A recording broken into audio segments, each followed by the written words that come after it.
Për të 6 vite radhazi, në fshatin Pojan të Korçës, është organizuar rituali i rrugeçve, një ditë pas ritualit të ujit të bekuar. Ky aktivitet tradicional, i rikthyer pas viteve 90, simbolizon largimin e së keqes dhe fillimin e jetës së re.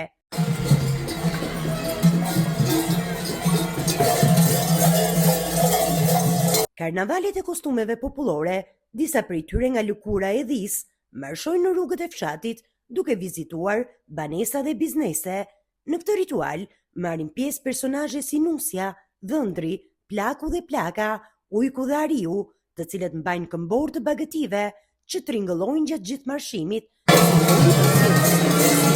Të Krishtlindjes të Krishtit. Prandaj neve e festojmë për vit dhe këtu është tradita e Pojanit, që festohet vit për vit. Si organizohen, çfarë bëjnë? Këtu organizohen më shumë të rinjtë për këtë festë me veshjet tradicionale të Krishtlindjes, siç e kanë zakon, siç e kishin zakon të parit. Edhe festojnë për vit. Shkojnë në çdo shtëpi?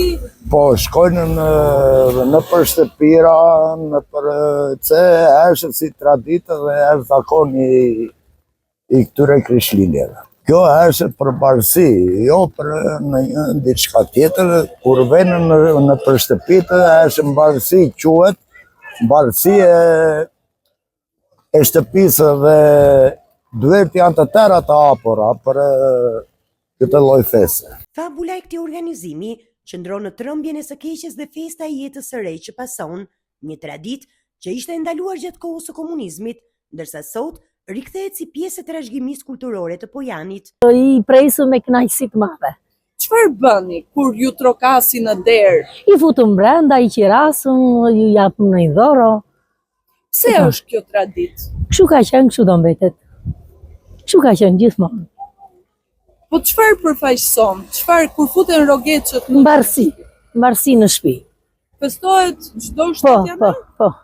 Nga Korça, kjo është një histori e lashtë që vazhdon të jetojë përmes kostumeve, tingujve dhe gëzimit të rrogeçëve.